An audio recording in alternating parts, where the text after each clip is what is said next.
तो प्रथम इंटर स्तरीय है क्या, या अब आने वाले समय में प्रथम के नाम से ही एक इसका समापन हो जाएगा, या द्वितीय भी आने की संभावना हो सकती है? क्योंकि प्रथम तो क्लियर हो नहीं पा रहा है और सरकार को ये लग रहा है कि मेरे माथे के घाव जैसे स्थिति है, तो हम भी प्रथम इंटर स्तरीय को ही खत्म कर दें कि उसके बाद इंटर लेवल की कोई बहाली ना निकले। ऐसी स्थिति में बिहार दिखाई पड़ता है क्या आपको? कि जब जब आंदोलन होता है उसके बाद ही अगला कदम बीएसएससी उठाती है, नहीं तो फिर कुंभकर्णी नींद में सो जाती है।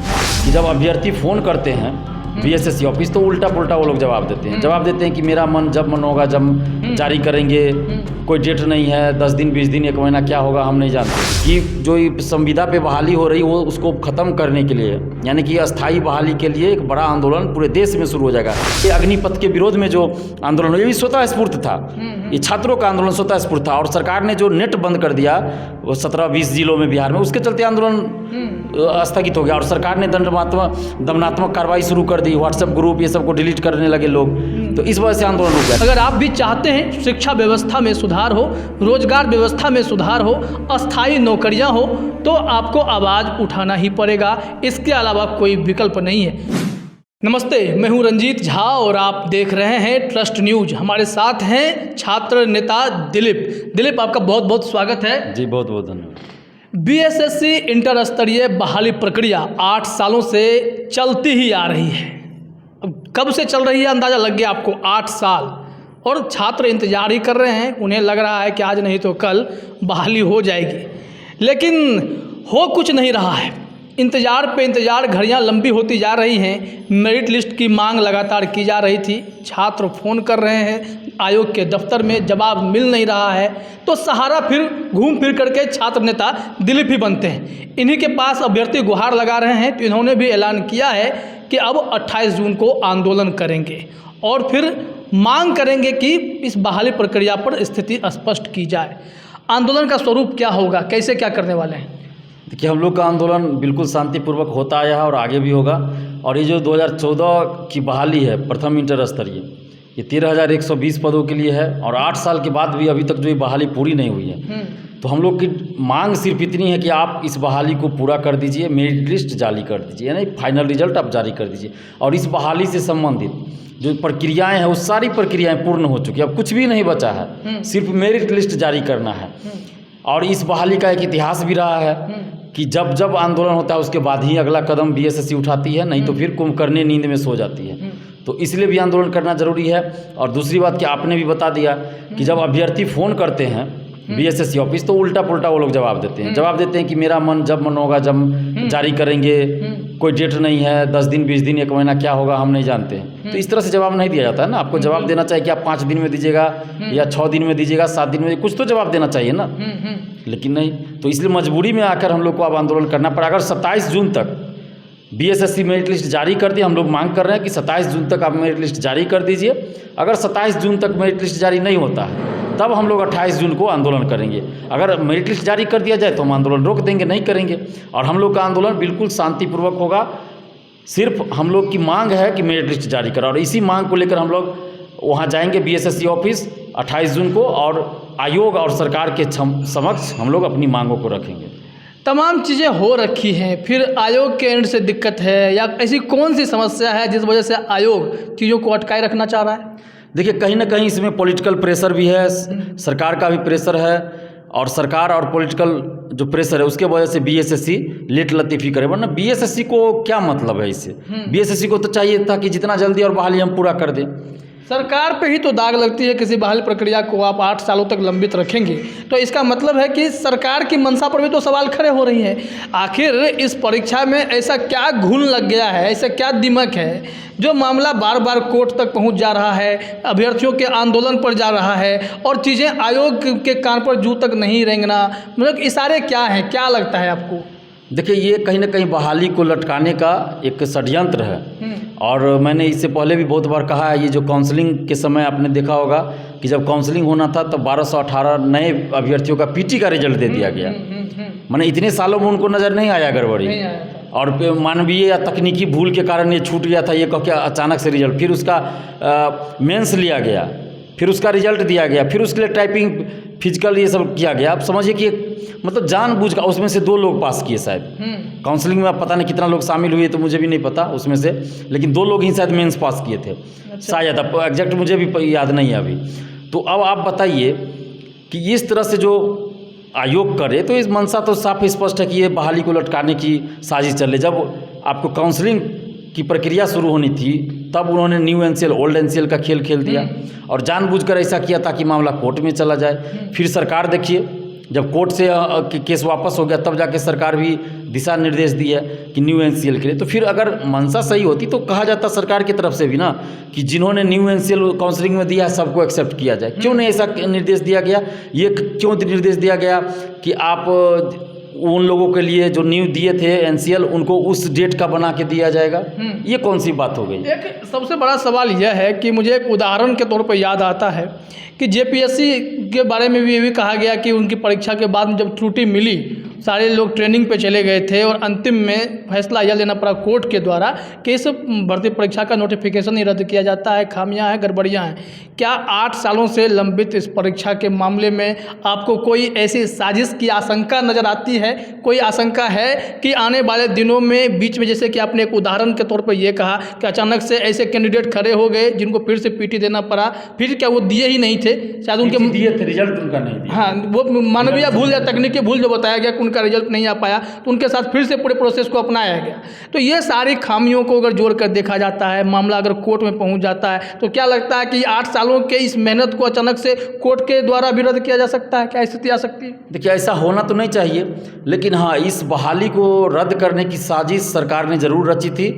पीटी के समय जब पीटी एग्ज़ाम हो चुका था तो रिजल्ट प्रकाशित नहीं किया जा रहा था और लगभग 1.5-2 साल हो गया रिजल्ट नहीं आ रहा था। बार बार छात्र जा रहे थे, आंदोलन कर रहे थे, रिजल्ट नहीं दिया जा रहा था। कहा जा रहा था 3 महीना में दे देंगे, कभी कहा जा रहा है कि कुछ तो कुछ। तो उस समय ये साजिश चली थी इस बहाली को ही रद्द करने के लिए, विज्ञापन को ही रद्द करने के लिए। लेकिन हम लोगों ने जब 17 जनवरी 2020 को पीटी रिजल्ट के लिए आंदोलन किया तो उसके बाद आयोग और सरकार भी डर गई छात्रों के आक्रोश को देखकर कि अगर जब पीटी रिजल्ट के लिए लोग इतना आक्रोशित हैं और अगर बहाली को ही हम रद्द कर देते तब तो फिर लाखों स्टूडेंट सड़क पे उतर जाते, बिहार के हर जिला में उतर जाते। तो इस डर से कि छात्र सड़क पे उतर जाएंगे, बीएसएससी ने 1 महीना का समय लिया था हम लोगों से और रिजल्ट जारी भी कर दिया। उस समय कैंसिल होने की पूरी संभावना थी, लेकिन अब तो ऐसी संभावना नहीं बनती है और होना भी नहीं चाहिए। अगर ऐसा कुछ होगा तो हम लोग क्या बर्दाश्त कर लेंगे इस चीज़ को? इसका नाम है प्रथम इंटर स्तरीय ना, तो प्रथम इंटर स्तरीय है, क्या यह अब आने वाले समय में प्रथम के नाम से ही एक इसका समापन हो जाएगा या द्वितीय भी आने की संभावना हो सकती है? क्योंकि प्रथम तो क्लियर हो नहीं पा रहा है और सरकार को ये लग रहा है कि मेरे माथे के घाव जैसे स्थिति है तो हम भी प्रथम इंटर स्तरीय को ही खत्म कर दें कि उसके बाद इंटर लेवल की कोई बहाली ना निकले। ऐसी स्थिति में बिहार दिखाई पड़ता है क्या आपको? देखिए ऐसा तो कहना मुश्किल है अभी कि सरकार क्या सोचती है या क्या करेगी, लेकिन आप इंटर लेवल पे जो वैकेंसीज आती है तो कहीं ना कहीं किसी प्रोसेस से उनको निकालना होगा। भले उसका नाम आप बदल दीजिए, द्वितीय इंटर स्तरीय नहीं करके कुछ और नाम रख दीजिए, तो सरकार के ऊपर है, आयोग के ऊपर है, लेकिन वैकेंसी तो निकालनी ही पड़ेगी। नहीं निकालिएगा तो फिर सरकारी विभाग में काम कैसे होगा? कितना दिन आप कॉन्ट्रैक्ट पे 6-6 महीना रख के काम कीजिएगा? और क्या इस राज्य के छात्र चुप बैठे रहेंगे अगर वैकेंसी नहीं निकालेगा? 40,000 लगभग सीट खाली है जो इंटर लेवल पे वैकेंसीज है कर्मचारियों की, 40,000 सीट खाली है। और ये मैं नहीं कह रहा हूँ, ये अखबारों में कई बार ये खबर छपी है। तो सरकार को तो वैकेंसी जल्द निकालनी चाहिए। अखबारों में तो 50,000 की बात की गई कि 50,000 वैकेंसी आने वाली है, पिछले 2 साल से मैं सुन रहा हूँ। तो अब वैकेंसी निकालनी होगी सरकार को, और हम लोग भी इसके लिए सचिवालय सहायक के लिए भी और इसके लिए भी आंदोलन चला रहे थे, हस्ताक्षर अभियान चला रहे थे। तो सचिवालय की वैकेंसी तो आ गई, अब द्वितीय इंटर स्तरीय की भी वैकेंसी आनी चाहिए, हम लोग बराबर मांग कर रहे हैं और देखिए कब तक आती है। लेकिन फिर हम लोग जुलाई में इसके लिए आंदोलन शुरू करेंगे, जिला वाइज हस्ताक्षर अभियान चलाएंगे जुलाई में। 28 जून को आपने आंदोलन की बात कही है, इन दिनों आपने अग्निपथ योजना के आंदोलनों को भी देखा है, उसमें हिंसक प्रदर्शन होने के कारण ऐसा भी कहा भी जाता है कि अगर आपने हिंसा की है तो वो आंदोलन दीर्घजीवी नहीं होगा, वो लंबा चलेगा भी नहीं। आपके प्रदर्शन का स्टाइल डिफरेंट होता है, आप जब भी करते हैं तो आयोग के दफ्तर के सामने जाकर के अपनी बात रखते हैं या मांगे रखते हैं, वैसे परिस्थिति में भी आपको उठाए जाने की कोशिश होती है। तो ऐसे दौर में आपको लगता है कि आपके आंदोलन को सफल होने दिया जाएगा? क्योंकि परीक्षा का रिजल्ट दे देना होता, बहाली प्रक्रिया सुचारू रूप से चलनी होती तो 8 सालों में चल गई होती, आपके आंदोलन पर क्या असर पड़ेगा? नहीं देखिए, ये हम लोग का जो आंदोलन है वो लगातार हम लोग 2018 से आंदोलन किसी न किसी मुद्दा लेके करते रहे हैं और एक भी आंदोलन में हिंसा नहीं हुई है। आपने देखा 13 दिसंबर 2021 को जब मुझे 10 बजे रात में घसीट के ले जाया गया थाने, तो उतना होने के बाद भी वहाँ मौजूद छात्रों ने किसी तरह की हिंसा नहीं की। क्यों नहीं की? क्योंकि मैंने पहले ही सबको कह दिया था कि चाहे कुछ भी करे पुलिस, हम लोगों को हिंसा नहीं करनी है, बर्दाश्त करना है, हिंसा अपने तरफ से कुछ भी नहीं करना है। नहीं तो अगर हमने मना नहीं किया होता तो जिस तरह से मुझे घसीट कर ले जाया गया तो छात्र, क्या लगता है आपको, चुपचाप बैठते, वो भी बहुत कुछ कर सकते थे। अब देखिए दिलीप जी, सवाल ये है कि शिक्षक अभ्यर्थी भी आंदोलन कर रहे हैं, शांतिपूर्ण आंदोलन है, कहीं कोई हिंसा नहीं है, और लगातार बैठे हुए महीनों बीत जा रहे हैं, ठीक है, और एक बार आश्वासन मिलता है, उसके बाद जाकर के फिर पता चलता है कि गड़बड़ है, फिर आकर के बैठ जाते हैं। तो एक कंटिन्यूअस आंदोलन का भी नतीजा उतना ही है जितना आप डेट दे करके आंदोलन कर रहे हैं कि आपने 28 जून को आंदोलन का ऐलान किया, उसके बाद थोड़ा सा असर हुआ, फिर आप मौका देते हैं, समय देते हैं। क्या छात्र नेता दिलीप अब उस स्थिति में आएंगे कि नहीं, जब तक अब आप बहाली दे नहीं देते हैं तब तक हम आपके गेट पर ही बैठेंगे? इस परिस्थिति में आप आएंगे? बिल्कुल आएंगे। अगर एक मौका दिया जाता है हर किसी को, अगर नहीं उसके बाद आयोग सुधरे तो हम लोग वही करने वाले हैं। जैसे हमने पीटी रिजल्ट के समय में किया था कि जब तक आप रिजल्ट का डेट नहीं दीजिएगा तब तक हम लोग ऑफिस से बाहर नहीं जाएंगे, और नोटिस जारी करना पड़ा था। उसमें कहा गया था कि 20 फरवरी 2020 से पहले रिजल्ट देंगे, और 14 फरवरी को रिजल्ट भी आया था, तो हम लोग नोटिस जारी हो गया, उसके बाद आयोग से बाहर निकले थे। तो ये सिचुएशन के अनुसार होता है। मान लीजिए उस समय कोई ऐसा सिचुएशन नहीं थी जो बाध्यता थी कि रिजल्ट में, तो आयोग के ऊपर था कि वो रिजल्ट देना है। लेकिन अगर कहीं कोई बाध्यता आ जाती है, ऐसा कोई गाइडलाइन हो, तो फिर हम लोग मजबूर भी नहीं कर सकते कि आपको कल रिजल्ट देना ही है। जैसा कि आप काउंसलिंग के समय देखिए, हम लोगों ने कहा था कि अगर काउंसलिंग नहीं, डेट घोषित नहीं हुआ तो 23 सितंबर को हम लोग आंदोलन करेंगे, और हम लोग किए भी आंदोलन। लेकिन उससे पहले ही 19 सितंबर को नोटिस आ गया था, आप देखिए उसी में 1218 नए अभ्यर्थी का पीटी का रिजल्ट दिया गया था। तब वैसी परिस्थिति में हम ये कहें कि जब तक काउंसलिंग नहीं होगा तब तक हम आयोग के गेट पे बैठे ही रहेंगे, तो फिर हम गलत हो जाएंगे। क्योंकि आयोग ने एक रास्ता बीच में एक इन्फॉर्मेशन दे करके आपके आंदोलन को ब्रेक कर के फिर से इंतजार कर, हाँ, कहीं ना कहीं आंदोलन के असर में, वो असर से ही हुआ। अगर अब 1218 को उन्होंने जब दे दिया तो फिर तो अब उनकी प्रक्रिया होने के बाद ही काउंसलिंग होगी, ये भी बात सही थी। तो ऐसी परिस्थिति में हम कैसे कह सकते हैं कि जब तक आप काउंसलिंग नहीं कराइएगा हम आंदोलन करते रहेंगे? तो ये तो गलत हो जाता है। तो गलत तरीके से हम और गलत मांग के लिए आंदोलन कभी नहीं किए हैं और न करेंगे। सही मांग के लिए हम आंदोलन करेंगे, और उसके लिए हमें जो भी सजा सरकार दे हमें मंजूर है, लेकिन हम डरने वाले नहीं है उसके लिए।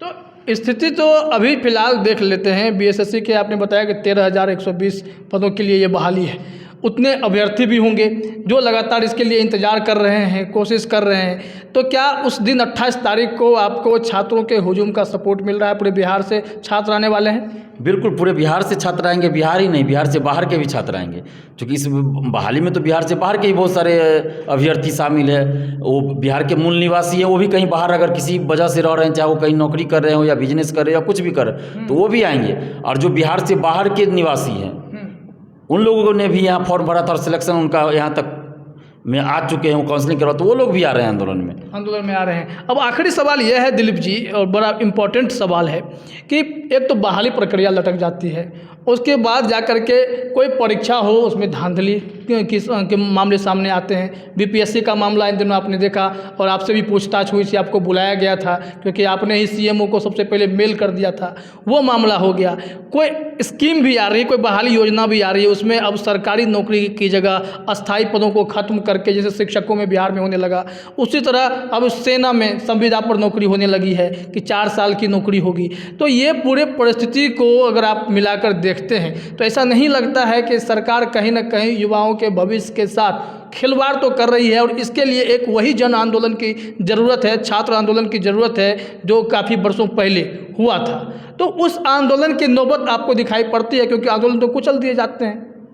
देखिए, आंदोलन कुचल इसलिए दिए जाते हैं कि सशक्त नेतृत्व नहीं रहता है। नेतृत्व ऐसा चाहिए आंदोलन का जो कि डरे नहीं, झुके नहीं, बिके नहीं। आज आप देख रहे हैं कि विधायक बिक जाते हैं, पार्टी के किसी पार्टी के प्रदेश अध्यक्ष तक बिक जाते हैं। तो ऐसी परिस्थिति में तो नहीं कुछ होगा ना। जैसे 1-2 एग्जाम्पल देख लीजिए, कौन पटेल है वहाँ गुजरात में, हार्दिक पटेल, तो वो जिस पार्टी के खिलाफ आंदोलन किए उसी पार्टी के साथ वो चले मिल गए।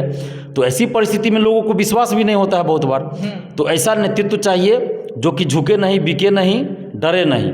और सही चीज़ के लिए आंदोलन करें। और ऐसी नौबत आ रही है कि जो ये संविदा पे बहाली हो रही है वो उसको ख़त्म करने के लिए, यानी कि अस्थाई बहाली के लिए एक बड़ा आंदोलन पूरे देश में शुरू हो जाएगा। क्योंकि आप देखिए बिहार को ही ले लीजिए, शिक्षक में इन्होंने संविदा पे कॉन्ट्रैक्ट पे बहाली शुरू की। आज बिहार की शिक्षा व्यवस्था का क्या हाल है सबको पता है। सबको पता है। मतलब पहले जो शिक्षा व्यवस्था खराब थी उसको भी इन्होंने बर्बाद कर दिया। पहले तो खराब थी, अब तो बर्बाद हो गया। तो अब सेना में जब आप ला रहे हैं अग्निवीर, नाम दे दिए हैं, ऐसा जैसे लग रहा है क्रांतिकारी चीज़ होगा, और ठेकेदारी ला दिए हैं संविदा पे बहाली, तो सेना का क्या हाल होगा आप सोच लीजिए। कोई 4 साल के लिए जा रहा है तो उसके मन में कैसा भाव रहेगा पहले से ही। तो सेना को कमज़ोर करने वाली बात हो ही गई। हाँ, यही चीज़ अगर सरकार करती कि जो पहले से बहालियाँ हो रही है भर्ती सेना में उसको जारी रखते और अलग से इसको प्रयोग करते, 4 साल 5 साल 6 साल 10 साल प्रयोग करते, इसको क्या दिक्कत था। अलग से आप 10,000 20,000 का निकालते इसके लिए, पूरे देश में क्या दिक्कत था। तो ये चेतावनी दे करके, धमकी दे करके एक तो युवाओं को कंट्रोल करने की कोशिश हुई। अब युवा जाहिर तौर पर अगर नोटिफिकेशन आ जाएगा तो लोग फॉर्म डालेंगे। शिक्षकों का अगर इस तरह का टीईटी एस्टेट जो भी आएगा उसका लोग फॉर्म डालेंगे। लेकिन जो आंदोलन एक बीच में आप देखे होंगे कि शिक्षक पढ़ाते कम थे बिहार में, समान काम के बदले समान वेतन की मांग लगातार कर रहे थे। लेकिन अब ये समझने की बात है कि सेना में भी तो वही स्थिति हो जाएगी। एक जो होंगे 50-60 हज़ार रुपये कमा रहे होंगे, एक होंगे जिनके हाथ में 21,000 रुपया आएगा, उनको कहने के लिए कि कह रहे हैं कि हम 11 लाख एक मुश्त देंगे। 5 उसमें से जो कम से कम 5 लाख रुपए तो आप उसके सैलरी से काट के दे रहे हैं ना, 5 लाख आप पेरेंट से दे रहे हैं, तो आप ये क्यों नहीं करें कि हम 5 लाख देंगे। तो कुल परिस्थिति को अगर देखते हैं तो ये प्राइवेटाइजेशन की ओर जो देश बढ़ता जाएगा तो उसका बड़ा खराब असर पड़ने वाला है। आप आंदोलन एक बीएसएससी इंटर स्तरीय के लिए तो कर रहे हैं, बहाली के लिए कर रहे हैं कि वो पूरी हो जाए, लेकिन इसके साथ ही साथ आप ये नहीं देख रहे हैं कि रास्ता सरकारी नौकरी का बंद किया जा रहा है। अब ऐसे में परमानेंट अस्थायी सरकारी नौकरी की तलाश किसी को होगी तो उस परिस्थिति में अब छात्र क्या करेंगे। चुपचाप वही फॉर्म भरेंगे, 4 साल में रिटायर हो जाएंगे, 10 साल मास्टर की नौकरी करेंगे, टीईटी एस्टेट पास करके बैठेंगे, जब 50 साल के होंगे तब उनका नंबर आएगा कि अब ज्वाइनिंग का समय आपका आ गया है, अब आप ज्वाइन कर लीजिए। तो ये नहीं लग रहा कि पूरी प्रक्रिया दोषपूर्ण हो गई है, इसको बदलने की ज़रूरत है। बिल्कुल, मैं आप जिन जिन बातों को रखा है आपने, मैंने उन सभी बातों को पहले ही 2 मार्च 2022 से हस्ताक्षर अभियान की शुरुआत नालंदा से किया था। उसमें सारा डिमांड हमारा है, 12 सूत्री डिमांड में सारा डिमांड है कि अस्थाई बहाली होनी चाहिए, कोई भी बहाली अस्थाई हो, कॉन्ट्रैक्ट संविदा वाली बहाली खत्म हो, ये सारा डिमांड हमारा उस 12 सूत्री डिमांड में। और उस चीज़ को लेकर हम फिर से जुलाई से शुरू करने वाले हैं। हर जिला में जाएंगे, हस्ताक्षर अभियान चलाएंगे और उसके बाद हम पटना में एक बड़ा आंदोलन करेंगे। और जो अपने सवाल कुछ देर पहले किया था उसका जवाब मैंने उस समय नहीं दिया था कि आंदोलन को कुचल दिया जाता है सरकार के द्वारा। तो कुचल इसलिए दिया जाता है कि एक तो सशक्त नेतृत्व नहीं रहता, जैसे एनटीपीसी में देख लीजिए, और उसमें आ गए बाद में कुछ तथाकथित लोग कि हम लीड कर रहे थे आंदोलन को और डर से भाग गए, बाद में श्रेय लेने के लिए सिर्फ आए, जबकि किसी भी शिक्षक की कोई भूमिका नहीं थी किसी की। ये स्वतः स्फूर्त आंदोलन था एनटीपीसी रेलवे का, छात्रों का। और उसी तरह ये अग्निपथ के विरोध में जो आंदोलन हुआ ये भी स्वतः स्फूर्त था, ये छात्रों का आंदोलन स्वतः स्फूर्त था। और सरकार ने जो नेट बंद कर दिया 17-20 जिलों में बिहार में, उसके चलते आंदोलन स्थगित हो गया और सरकार ने दमनात्मक कार्रवाई शुरू कर दी, व्हाट्सएप ग्रुप ये सब को डिलीट करने लगे लोग, तो इस वजह से आंदोलन रुक गया। लेकिन ये सब सरकार ने क्यों किया? क्योंकि हिंसा हुई, सरकार को एक मौका मिल गया, बहाना मिल गया। लेकिन जब हम हिंसा करेंगे ही नहीं आंदोलन में तो सरकार ऐसा नहीं कर पाएगी, क्योंकि फिर अगर हम शांतिपूर्वक आंदोलन करते हैं उसके बाद अगर सरकार ये काम करेगी तो फिर कोर्ट सरकार पे फटकार लगाएगी, कोर्ट आदेश देगी, रोक नहीं सकते आप। शांतिपूर्वक आंदोलन आप कीजिएगा नहीं, जैसे आप देखिए ना देश में बहुत सारा आंदोलन इस तरह का हो चुका है और वो सफल भी हुआ है। तो हम लोग का भी यही है कि ऐसा आंदोलन खड़ा करना है बिहार में ही नहीं बल्कि पूरे देश में, जिसमें हिंसा की कोई जगह नहीं होगी। शांतिपूर्वक आंदोलन होगा और लगातार आंदोलन होगा और सही मांग के लिए होगा। ये नहीं कि कोई सरकार है तो उसको बदनाम करने के लिए हम आंदोलन कर, नहीं। सरकार में कोई हो, मुख्यमंत्री प्रधानमंत्री कोई हो, उससे हमें कोई मतलब नहीं है। सरकार की गलत नीतियों के खिलाफ और छात्र युवाओं के हित के लिए हम लोग आंदोलन भविष्य में करेंगे, बहुत जल्द करेंगे। बहुत जल्द का मतलब ये नहीं कि 1-2 महीना में करेंगे, हम लोगों के लिए थोड़ा समय लगेगा क्योंकि हमारे पास कोई संसाधन नहीं है, पैसा नहीं है, ना कोई टीम है ऐसा, ना डिजिटल प्लेटफॉर्म, कुछ नहीं। हम लोग को अपने से सब कुछ करना पड़ता है, तो हम लोग को समय तो निश्चित रूप से लगेगा। तो 5 महीना लगे, 4 महीना लगे, जो भी समय लगे, लेकिन एक बड़ा आंदोलन हम खड़ा करेंगे जिसकी शुरुआत होगी बिहार से, पटना से। और अब इसी उद्देश्य से हमने 2 मार्च 2022 से हस्ताक्षर अभियान कितने जिला में अभी तक आपकी पहुँच हो गई हस्ताक्षर को? अभी 4 जिला में, नालंदा, नवादा, गया और पटना में हुआ है, और जिसमें कि पटना में अभी बाकी है, क्योंकि पटना बड़ा ज़िला है तो फिर से यहाँ कर जहाँ हम नहीं जा पाए वहाँ फिर जाएंगे। और आर्थिक स्थिति के वजह से हम लोगों ने रोक दिया था, चूँकि पैसा भी इसमें चाहिए तो उसके वजह से हमने रोक दिया था। और फिर हम लोग जुलाई में शुरू करेंगे और बिहार के हर ज़िले में जाएंगे। और हमारा मकसद है कम से कम 1 लाख स्टूडेंट्स का हस्ताक्षर कराना और उसके बाद सरकार के पास इन चीज़ों को रखेंगे। अगर नहीं माना जाएगा मांग तो फिर हम लोग अनशन पे बैठेंगे। जी, तो ये थे छात्र नेता दिलीप, जिन्होंने अपनी पूरी योजना की जानकारी आपके सामने रखी है और 28 जून को बीएसएससी अभ्यर्थियों के लिए आंदोलन भी करेंगे। अगर आप भी चाहते हैं शिक्षा व्यवस्था में सुधार हो, रोजगार व्यवस्था में सुधार हो, अस्थायी नौकरियां हो, तो आपको आवाज़ उठाना ही पड़ेगा। इसके अलावा कोई विकल्प नहीं है, क्योंकि सरकारों की मंशा अब आप धीरे धीरे देखते ही जा रहे हैं। फिलहाल इस चर्चा में इतना ही। दिलीप जी, आपका जुड़ने के लिए हमसे बहुत बहुत धन्यवाद। बहुत बहुत धन्यवाद।